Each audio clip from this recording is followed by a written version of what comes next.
2022 की परीक्षा में सफल होने के लिए मेरी हार्दिक शुभकामनाएं।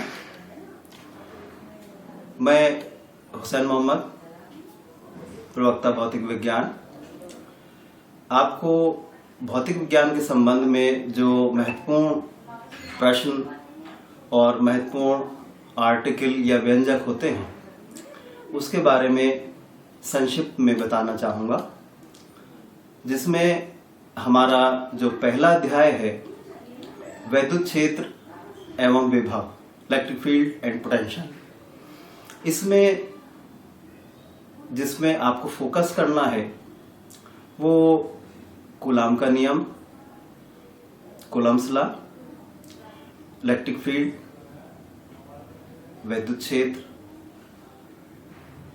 इलेक्ट्रिक डाइपोल, वैद्युत द्विध्रुव, इलेक्ट्रिक डाइपोल मोमेंट, जिसको हम कहते हैं इलेक्ट्रिक डाइपोल मोमेंट मतलब वैद्युत द्विध्रुव आघूर्ण, ये P = 2qL होता है।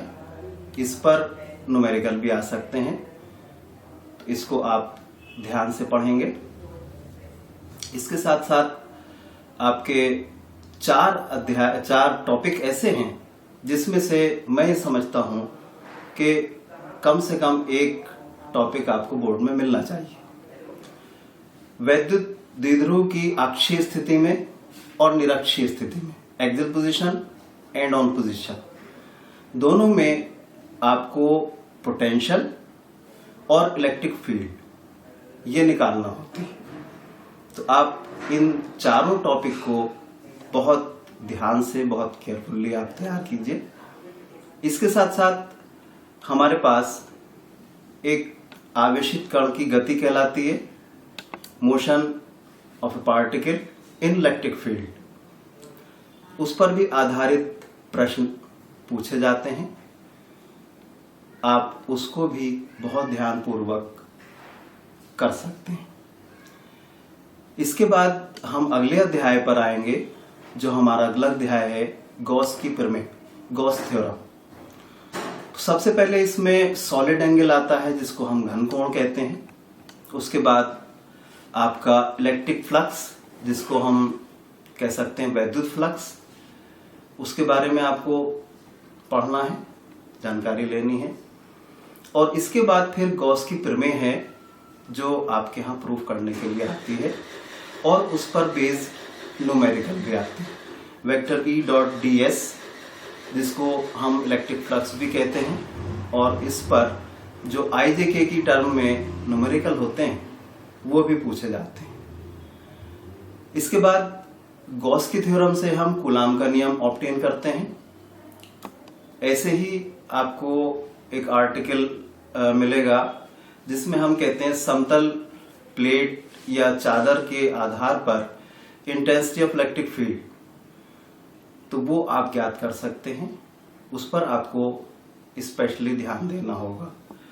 इसके साथ साथ एक डेरिवेशन होता है F = QE और F = E × E, जिसको हम QE = mg के फॉर्म में रख सकते हैं, और इस पर बेस न्यूमेरिकल बहुत पूछे जाते हैं। अगला अध्याय हमारा आता है कैपेसिटर, संधारित्र। संधारित्र में सबसे पहले आपको धारिता पता होना चाहिए, कैपेसिटी किसी भी कैपेसिटर की। उसके बाद हम एक आर्टिकल होता है कैपेसिटर्स को जोड़ने के लिए, कॉम्बिनेशन ऑफ द कैपेसिटर्स। ये सीरीज में भी होता है और पैरेलल में भी होता है। दोनों में ही आपको आर्टिकल को ध्यान रखना है। C = C1 + C2 + C3 and so on. 1/C = 1/C1 + 1/C2 + 1/C3। तो ये आपको आना चाहिए क्योंकि इस पर बेस न्यूमेरिकल बहुत आते हैं, बहुत पूछे जाते हैं। इसके बाद आपका एक आता है पैरेलल प्लेट कैपेसिटर, समांतर प्लेट संधारित्र। एक आता है parallel plate capacitor filled with dielectric substance. Parallel plate capacitor मतलब समांतर प्लेट संधारित्र जब उसके बीच कोई भी डाइलेक्ट्रिक सब्सटेंस भरा। इसके साथ साथ संधारित्रों के उपयोग हैं, वो भी आपको आने चाहिए, देखने चाहिए आपको। और संधारित्रों के जो कॉम्बिनेशन के आधार पर आंकिक प्रश्न या न्यूमेरिकल हैं, उनको भी आपको देखना होता है। इसके बाद हमारा अध्याय है वैद्युत चालन, इलेक्ट्रिकल कंडक्शन। इसमें सबसे पहले आपको वैद्युत धारा क्या होती है, इलेक्ट्रिक करंट क्या होती है, इसके बारे में जानकारी होनी चाहिए। और एक बहुत ही इंपॉर्टेंट परिभाषा कह सकते हैं, डेफिनेशन कह सकते हैं, इलेक्ट्रिकल कंडक्शन में जो करंट डेंसिटी है, जिसको हम धारा घनत्व कहते हैं, धारा घनत्व J=I/A होता है। तो ये परिभाषा बहुत बार पूछी जाती है और इस पर न्यूमेरिकल भी आते हैं। तो ये आपको अधिक से अधिक इस पर न्यूमेरिकल करके देखने हैं और ये परिभाषा आपको अच्छे से आनी चाहिए। इसके साथ साथ आपका अनुगमन वेग के आधार पर हम ओम के नियम का सत्यापन करते हैं। ओम्स लॉ का जो डेरिवेशन है वो बेस्ड ऑन ड्रिफ्ट वेलोसिटी, मतलब अनुगमन वेग। एक तो आर्टिकल ये हो गया, दूसरा आर्टिकल आपका आता है अनुगमन वेग और धारा घनत्व में संबंध, करंट डेंसिटी, जिसकी अभी हमने पीछे बात की थी आपसे। करंट डेंसिटी और आपकी ड्रिफ्ट वेलोसिटी, इनके बीच में एक रिलेशन होता है। तो ये भी आपको बहुत अच्छे से आने चाहिए। इन दो आर्टिकल में से कम एक आर्टिकल बोर्ड में जो है वो पूछा जाता है। तो ये आपको बहुत अच्छे से तैयार होना चाहिए। इसके साथ साथ पैरेलल और आपके सीरीज में जो रेसिस्टर्स हैं, जो हमारे प्रतिरोध हैं, उनका संयोजन आपको अच्छे से आना चाहिए। इसके लिए भी सूत्र है R=R1 + R2 + R3 and so on, और 1/R = 1/R1 + 1/R2 + 1/R3। इस पर भी आपको बहुत अच्छे से न्यूमेरिकल तैयार रखने होंगे। इसी के साथ साथ एक छोटा सा आर्टिकल आता है ohmic and non ohmic circuits, ओमीय अनोमीय परिपथ, उसको भी आपको बहुत ध्यान से देखना चाहिए। और एक अभी जो बढ़ाया गया है आपके यहाँ सिलेबस में, वो है आपका रेसिस्टर्स की जो वैल्यू है वो निकालनी कैसे होती है। तो आपको जो रेसिस्टर्स हैं उनकी वैल्यू निकालने के लिए एक टेबल है, जिसको हम याद करने का जो उसका तरीका है आपने किताब में देखा होगा, BB Roy, great Britain, very good wife. इस प्रकार से आप उसके जो कलर कोड हैं उनको आप तैयार कर सकते हैं और उसके आधार पर जो भी आंकिक प्रश्न आपके पूछे जाते हैं वो आप उसमें निकाल सकते हैं। इसके बाद आपका अगला अध्याय आता है सिंपल सर्किट, सरल परिपथ। ये कहने में सरल है लेकिन थोड़ा सा मुश्किल अध्याय है। इसमें आपको इलेक्ट्रोमोटिव फोर्स, विद्युत वाहक बल के बारे में पता होना चाहिए, जो V=W/Q होता है। इसके साथ साथ आपको विभवांतर की जानकारी होनी चाहिए।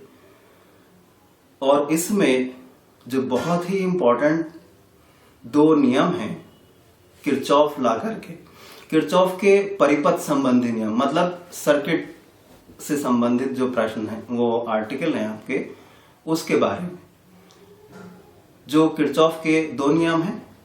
पहला नियम आपका धारा का नियम कहलाता है और दूसरा आपका विद्युत वाहक बल का कहलाता है। ये दोनों ही नियम आपको अच्छे से तैयार होने चाहिए। इसकी बेस पर, इसके आधार पर आप व्हीटस्टोन ब्रिज, जो अपने आप में बहुत इंपॉर्टेंट आर्टिकल है, वो आपको तैयार होना चाहिए। उस पर बेस्ड न्यूमेरिकल भी आपको पता होने चाहिए, जो उसका सिद्धांत है P/Q = R/S। इसके साथ साथ आपका एक पोटेंशियोमीटर होता है, विभव मापी, उस पर भी आर्टिकल भी पूछा जाता है और आंकिक प्रश्न भी पूछे जाते हैं। उसके बाद आपके दो एप्लीकेशन हैं विभव मापी के या पोटेंशियोमीटर के। उन दोनों ही एप्लीकेशंस को भी आप बहुत ध्यान के साथ तैयार कर सकते हैं। अब जो आपका एक अगला सेक्टर शुरू होता है, अगला एक खंड शुरू होता है हमारे पास, वो है मैग्नेट, मैग्नेट में सबसे पहले आपका मैग्नेटिज्म आता है, चुंबकत्व। इसमें जो चुंबकत्व में हम कह सकते हैं कि जो चुंबकीय पदार्थ हैं उनको 3 भागों में बांटा गया है, पैरामैग्नेटिक, डायमैग्नेटिक और फेरोमैग्नेटिक। इनको आप बहुत ध्यान के साथ तैयार कर सकते हैं और इसी के आधार पर, डोमेन्स के आधार पर हमारे पास फेरोमैग्नेटिक सब्सटेंस की व्याख्या करने के लिए आती है, जो बहुत इंपॉर्टेंट क्वेश्चन है।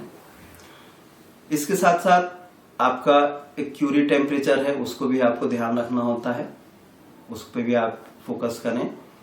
और एक आता है आपका चुंबकत्व के परमाणुीय मॉडल की व्याख्या, explanation atomic model based on atom. तो ये आपको देखना पड़ता है, जो आपके लिए बहुत इंपॉर्टेंट है। उसके बाद एक अगला अध्याय भी है और कुछ बुक्स ने, जो कुछ राइटर हैं, उन्होंने इसको इसी में भी शामिल किया हुआ है, जिसको हम कह सकते हैं अर्थ मैग्नेटिज्म या पृथ्वी का चुंबकत्व या भू चुंबकत्व भी कह सकते हैं आप। इसके 3 कंपोनेंट माने गए हैं। पहला कंपोनेंट आपका पहला कंपोनेंट आपका एंगल ऑफ डिक्लिनेशन, दूसरा एंगल ऑफ डिप और तीसरा horizontal component of the earth. मतलब नति या नमन कोण, दिक्पात कोण और इसके साथ साथ आपका क्षैतिज घटक। तो ये आप अच्छे से तैयार कर सकते हैं, क्योंकि इन तीनों में से ही एक आध परिभाषा आपको बोर्ड में मिलने की पूरी संभावना रहती है। इसके बाद अगला जो अध्याय है हमारे पास, वो आता है विद्युत चुंबकीय प्रेरण, इलेक्ट्रोमैग्नेटिक इंडक्शन। इंडक्शन में सबसे पहले आपको जो फैराडे के विद्युत चुंबकीय प्रेरण के नियम हैं, वो आपको बहुत ध्यान से याद करने होते हैं। 2 नियम हैं और दोनों ही नियम बहुत तेजी के साथ आपको तैयार कर लेने हैं, क्योंकि इनको करीब करीब सभी आर्टिकल और न्यूमेरिकल में यूज किया जाता है। जब आप इलेक्ट्रोमैग्नेटिक इंडक्शन के जो फैराडे के नियम हैं ये तैयार कर लेंगे, तो उसकी बेस पर, उसके आधार पर आपके पास एक म्यूचुअल इंडक्शन जो क्रिया है और उसके साथ साथ कोफिशिएंट ऑफ म्यूचुअल इंडक्शन, मतलब अन्योन्य प्रेरण गुणांक, इन दोनों को आपको तैयार करना है। इसके साथ एक घटना आती है सेल्फ इंडक्शन, जिसको हम कहते हैं स्वप्रेरण। तो स्वप्रेरण की घटना के साथ साथ आपको उसके स्वप्रेरण गुणांक की भी परिभाषा तैयार करनी होती है, क्योंकि इस पर बेस्ड न्यूमेरिकल बहुत आते हैं। इसके साथ साथ आपके जो विद्युत चुंबकीय प्रेरण का एक आर्टिकल आता है कि फैराडे के चुंबकीय प्रेरण के नियमों के आधार पर आप एक्सप्लेन करेंगे लॉरेंज बल को। तो वो जो आर्टिकल है उसमें कम से कम 4 एग्जाम्पल हैं और उन एग्जाम्पल्स पर आप ये मान करके चलिए कि एक न्यूमेरिकल आपको बोर्ड में मिल जाता है, जिसमें मान लीजिए हवाई जहाज उतर रहा है या हवाई जहाज ऊपर जा रहा है। अगर वो पूर्व पश्चिम में है, मतलब ईस्ट और वेस्ट में है, तो आपका जो उसमें इलेक्ट्रोमैग्नेटिक इंडक्शन है वो काम करेगा और उसके जो पंखों की ध्रुव हैं, पोल्स हैं, उनके बीच एक इलेक्ट्रोमैग्नेटिक इंडक्शन जनरेट होगा, या हम कह सकते हैं विद्युत वाहक बल। तो इसके लिए जो हम सूत्र इस्तेमाल करते हैं वो करते हैं V = VBL, जिसमें पहला V जो है वो आपका पोटेंशियल डिफरेंस के लिए है या EMF के लिए है, और दूसरा V जो है वेलोसिटी है आपके जो भी चालक है उसके लिए, और B इसमें इंटेंसिटी ऑफ मैग्नेटिक फील्ड है, और L जो भी हमारे पास चालक है, कंडक्टर है, उसकी लंबाई है। इसी प्रकार कोई मान लीजिए धावक है जो दौड़ रहा है, तो अगर वो पूर्व पश्चिम में दौड़ रहा है तो उसके सिर और पैर के तलवों के बीच जो विभवांतर उत्पन्न होता है उसके लिए भी V = VBL पर ही हम बात करते हैं। तो ये आपके प्रश्न बहुत इंपॉर्टेंट हैं, आप देखेंगे तो ये आंकिक प्रश्न आपके यहाँ पूछे जाते हैं। इसके बाद जो हमारा अगला अध्याय है वो है प्रत्यावर्ती धारा, अल्टरनेटिंग करंट। अल्टरनेटिंग करंट एक बहुत ही बड़ा चैप्टर है और इसकी जो सीमाएं हैं वो निश्चित नहीं की जा सकती। इसमें आपका सबसे पहले आपको अल्टरनेटिंग करंट के बारे में पता होना चाहिए। उसके बाद इसमें 4 परिपथ हैं, 4 सर्किट हैं, जिसमें एलसी सर्किट है, सीआर सर्किट है, एलआर सर्किट है और एलसीआर सर्किट है। ये चारों ही परिपथ आपके लिए बहुत इंपॉर्टेंट हैं और इस पर जो न्यूमेरिकल हैं वो बहुत पूछे जाते हैं। इसमें एक इम्पीडेंस और फेज एंगल, ये दोनों ही टॉपिक आपके यहाँ न्यूमेरिकल में मालूम किए जाते हैं। इसके साथ साथ इसमें आपका एसी डायनामो जो बहुत इंपॉर्टेंट आर्टिकल है, ट्रांसफार्मर, आपके यहाँ सिलेबस में जो है वो केवल 2 ही ट्रांसफार्मर की बात की गई है, स्टेप अप और स्टेप डाउन, उच्चाई ट्रांसफार्मर और अपचाई ट्रांसफार्मर। इसके साथ साथ आपका एक आर्टिकल और है जो बहुत इंपॉर्टेंट है, जिसको हम कहते हैं चोक कॉइल, चोक कुंडली।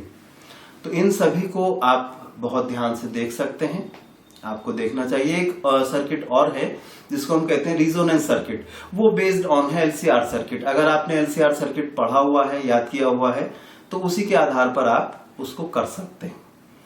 इसके बाद आपका अगला अध्याय है इलेक्ट्रोमैग्नेटिक वेव्स, जो आपके मोबाइल कम्युनिकेशन सिस्टम से संबंधित है। और इसमें एक बहुत अच्छी डेफिनेशन आती है डिस्प्लेसमेंट करंट, जिसको हम कहते हैं विस्थापन धारा। विस्थापन धारा के साथ साथ इसमें मैक्सवेल की इक्वेशन बहुत इंपॉर्टेंट है। मैक्सवेल की इक्वेशन अपने आप में कोई इक्वेशन नहीं है, वो फैराडे के जो आपने नियम अभी इलेक्ट्रोमैग्नेटिक इंडक्शन में पढ़े होंगे, उन 2 नियमों को जोड़ करके, डिस्प्लेसमेंट करंट को जोड़ करके और जो गॉस का नियम है, इनको जोड़ करके वो 4 इक्वेशन बनाए गए हैं जो मैक्सवेल की इक्वेशन कहलाते हैं। तो ये आपका पूरा सिलेबस हो जाता है सेक्शन ए का, जो आपका कंप्लीट हो जाता है यहां तक। अब हम बात करेंगे सेक्शन बी की। सेक्शन बी में सबसे पहले आपका जो सेक्शन ए था उससे बिल्कुल अलग हट करके है। इसमें सबसे पहले आपका प्रकाश या लाइट ये शुरू होता है। इसमें आपको परावर्तन के नियम, लॉ ऑफ रिफ्लेक्शन, अपवर्तन के नियम, लॉज ऑफ रिफ्रैक्शन, और स्नेल का नियम जो उसी में आता है वो आपको अच्छे से तैयार करना है। और एक आर्टिकल आता है आपका टोटल इंटरनल रिफ्लेक्शन, पूर्ण आंतरिक परावर्तन, और उसके कुछ एप्लीकेशन हैं, जैसे रेगिस्तान में मरीचिका बनना, या आपका किसी पॉट में अगर हम पेंसिल डाल दें या कोई वस्तु हो तो वो हमें थोड़ा सा ऊपर महसूस होती है, उसका आभास होता है। तो ये कुछ उसमें एप्लीकेशन है, उन एप्लीकेशन को भी आप देख सकते हैं। इसके साथ जो अगला चैप्टर शुरू होता है आपका, वो है आपका प्रकाश का जो गोलीय पृष्ठ हैं, स्फेरिकल सरफेसेस हैं, उस पर परावर्तन और अपवर्तन। इसमें सबसे पहले आपका गोलीय पृष्ठ पर जो प्रकाश का अपवर्तन के लिए सूत्र है, जो आपने पढ़ा होगा, n/v - 1/u = n-1/r। ये अवतल गोलीय पृष्ठ के लिए भी आता है, कॉनकेव के लिए भी आता है और कॉन्वेक्स के लिए भी आता है। अगर वो सिर्फ स्फेरिकल सरफेस कहता है प्रश्न में आपसे, तो आप किसी भी मेथड से कर सकते हैं, कॉनकेव का भी कर सकते हैं और कॉन्वेक्स का भी कर सकते हैं। लेकिन अगर वो शर्त ये लगा दे कि आपको कॉन्वेक्स का या कॉनकेव का करना है, तो फिर आपको वही प्रश्न बताना है। इसके साथ साथ आपका अगर हम दो लेंस को कांटेक्ट में रखकर एक लेंस कपल बनाएं तो हमारे पास एक सूत्र आता है 1/f = 1/f1 + 1/f2। f1 f2 उनकी दोनों की अलग अलग फोकल लेंथ है और f जो है वो टोटल फोकल लेंथ आती है। तो ये आर्टिकल बहुत इंपॉर्टेंट है और इस पर बेस्ड न्यूमेरिकल भी पूछे जाते हैं। इसके साथ साथ एक पतले लेंस के लिए, थिन लेंस के लिए, उसकी फोकल लेंथ के लिए एक सूत्र हम प्राप्त करते हैं, ऑब्टेन करते हैं। 1/f = n-1, 1/r1 - 1/r2, ये ब्रैकेट में है। इसमें r1 और r2 जो है ये रेडियस ऑफ कर्वेचर हैं और ये अलग अलग हो सकती हैं। ऐसा भी हो सकता है कि एक सिरा उसका प्लेन हो और दूसरा सिरा जो है वो लेंस की फॉर्म में हो, तो उसको हम प्लेनो कॉन्वेक्स कह सकते हैं या प्लेनो कॉनकेव कह सकते हैं। तो ऐसे में जो प्लेन सिरा है वो R2 जो है उसकी वो इनफाइनाइट हो जाती है। तो इस पर बेस्ड न्यूमेरिकल आपके यहाँ बहुत पूछे जाते हैं। इसी के साथ साथ पावर ऑफ लेंस बहुत इंपॉर्टेंट है, उस पर न्यूमेरिकल भी आते हैं और उसकी परिभाषा भी पूछ ली जाती है, डेफिनेशन भी आती है उसकी, लेंस की क्षमता। तो इसको आप बहुत ध्यान के साथ तैयार कर सकते हैं। इसके बाद जो हमारा अगला टॉपिक है या अगला चैप्टर है वो है प्रकाशिक यंत्र, जो ऑप्टिकल इंस्ट्रूमेंट्स हैं हमारे वो। इसमें एक मैग्नीफाइंग पावर भी आती है जिसको हम आवर्धन क्षमता कहते हैं और ये प्रकाशिक यंत्रों के लिए होती है। इसमें आपका दूरदर्शी, जिसको हम एस्ट्रोनॉमिकल टेलीस्कोप बोलते हैं, उसका प्रूफ है, उस पर आधारित न्यूमेरिकल हैं। ऐसे ही आपका कंपाउंड माइक्रोस्कोप, जिसको हम यौगिक सूक्ष्मदर्शी या संयुक्त सूक्ष्मदर्शी भी कहते हैं, तो यौगिक सूक्ष्मदर्शी पर भी आधारित प्रश्न पूछे जाते हैं, न्यूमेरिकल भी आते हैं इस पर।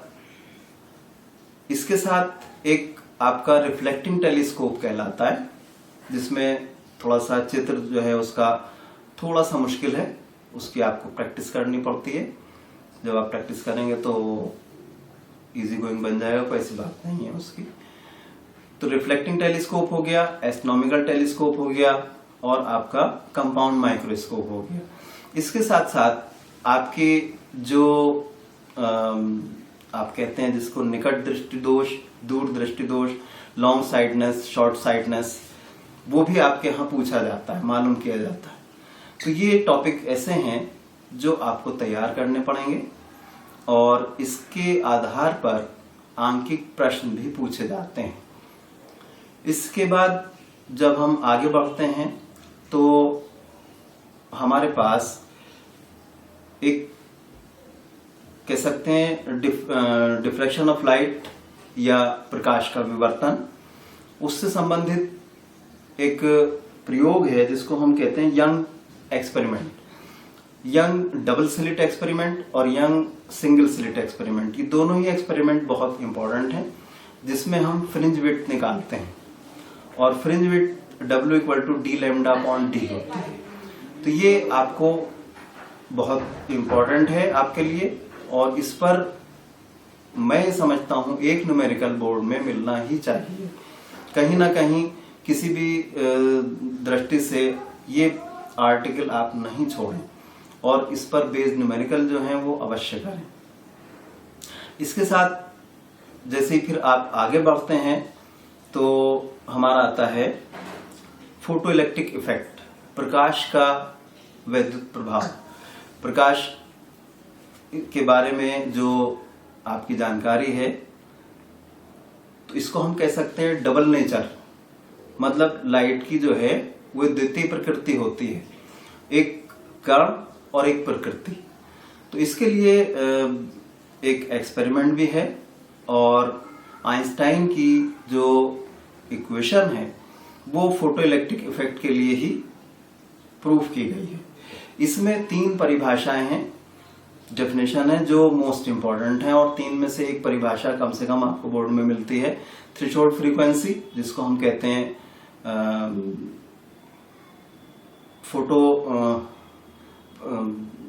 फोटो इलेक्ट्रिक इफेक्ट के आधार पर, और दूसरी आपकी आती है वर्क फंक्शन, जिसको हम कहते हैं कार्यफलन, और तीसरी आपकी जो डेफिनेशन है वो है प्रकाश की थ्रेशोल्ड फ्रीक्वेंसी, मतलब आवृत्ति। ये तीनों ही परिभाषाएं, थ्रेशोल्ड फ्रीक्वेंसी, थ्रेशोल्ड वेवलेंथ और वर्क फंक्शन, ये तीनों ही बहुत इंपॉर्टेंट हैं। कार्यफलन और आपकी प्रकाश की जो आवृत्ति होती है, जिसको हम थ्रेशोल्ड फ्रीक्वेंसी कह सकते हैं, ये तीनों ही परिभाषाएं बहुत इंपॉर्टेंट हैं, और इसके आधार पर हम जो है आइंस्टीन का जो फोटो इलेक्ट्रिक इफेक्ट का समीकरण है, प्रकाश वैद्युत प्रभाव का समीकरण है, वो हम प्राप्त करते हैं। इसी में डेविसन और जर्मन का भी एक्सपेरिमेंट है, और डी ब्रॉगली वेवलेंथ भी इसमें बहुत इंपॉर्टेंट है, जिसको हम lambda equal to H upon P या lambda equal to H upon M V के आधार पर उसमें भी न्यूमेरिकल निकालते हैं। इसके बाद जब हम आगे बढ़ते हैं तो अगला अध्याय आपका है सेमीकंडक्टर डिवाइसेस, अर्धचालक तथा संधि डायोड। अर्धचालक संधि डायोड आप यूं समझ सकते हैं कि जो इंटरमीडिएट में चैप्टर है ये इलेक्ट्रॉनिक की बेस है। तो अगर आपने इसको ढंग से पढ़ा हुआ है तो आपको जो इलेक्ट्रॉनिक की ब्रांच है उस तक पहुंचने में, पढ़ने में परेशानी नहीं होगी। इसमें सबसे पहले आपके कंडक्टर, इंसुलेटर और सेमीकंडक्टर्स आते हैं, मतलब चालक, अर्धचालक और अचालक, या जिसको अभी पीछे की कक्षाओं में आपने कुचालक पढ़ा होगा। तो ये तीनों ही जो है वो आपको परिभाषाएं तैयार करनी है।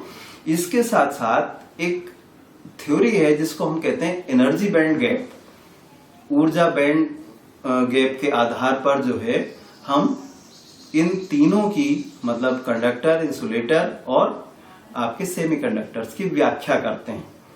तो वो आर्टिकल आपके लिए बहुत इंपॉर्टेंट है, उसको आपको पढ़ना और देखना चाहिए। इसके बाद आपके आते हैं पी टाइप सेमीकंडक्टर और एन टाइप सेमीकंडक्टर। तो पी टाइप और एन टाइप सेमीकंडक्टर जो हैं ये बहुत इंपॉर्टेंट है, और अगर आपने ये पढ़े होंगे या ये पढ़ रखे होंगे आपने, तो फिर आपको पीएन जंक्शन डायोड या पीएन संधि डायोड, ये भी बहुत इंपॉर्टेंट आर्टिकल है। और पीएन जंक्शन डायोड अगर आपने पढ़ लिया तो फिर इसके जो एप्लीकेशन है, एप्लीकेशन में आपके 2 एप्लीकेशन है इसके, PN junction diode as a half wave rectifier और PN junction diode as a full wave rectifier. मतलब पीएन जंक्शन डायोड अर्ध तरंग दिष्टकारी के रूप में और पीएन जंक्शन डायोड पूर्ण तरंग दिष्टकारी के रूप में, ये दोनों ही बहुत इंपॉर्टेंट है। इसके बाद आपके आते हैं ट्रांजिस्टर। ट्रांजिस्टर आपके 2 प्रकार के आपके यहाँ सिलेबस में दिए हुए हैं, पीएनपी ट्रांजिस्टर और एनपीएन ट्रांजिस्टर। ये दोनों ही ट्रांजिस्टर आपके लिए बहुत इंपॉर्टेंट हैं, और इनकी जो वर्किंग है ये आपको तैयार करनी होती है। और फिर इनके एप्लीकेशन है जिसमें ट्रांजिस्टर एज एन एम्पलीफायर, मतलब ट्रांजिस्टर का प्रयोग प्रवर्धक के रूप में, तो वो जिसमें कॉमन बेस होता है, कॉमन एमीटर होता है और कॉमन कलेक्टर होता है। मतलब ये तीनों ही आपके एम्पलीफायर याद करने होंगे आपको। इसके बाद एक पीएन जंक्शन डायोड के आधार पर एलईडी लाइट एमिटिंग डायोड है, जेनर डायोड है, और आपका इसके साथ साथ transistor as an oscillator. Transistor को हम ऑक्सीलेटर के रूप में किस प्रकार प्रयोग कर सकते हैं।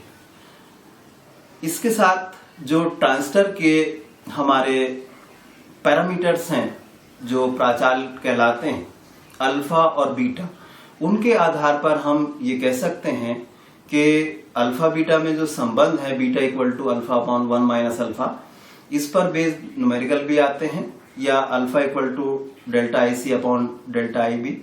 तो इस पर आधारित न्यूमेरिकल भी पूछे जाते हैं जो आपको बहुत ध्यान के साथ तैयार करने होते हैं। इलेक्ट्रॉनिक्स के बाद आपकी ब्रांच न्यूक्लियर शुरू होती है। न्यूक्लियर में सबसे पहले न्यूक्लियर एनर्जी है, जिसमें आपके समस्थानिक, समभारिक, सम न्यूट्रॉनिक, आइसोबार्स, आइसोटोप्स और आइसोटोन्स ये आते हैं। ये आपको तैयार करने हैं। इसी में आपकी बाइंडिंग एनर्जी आती है।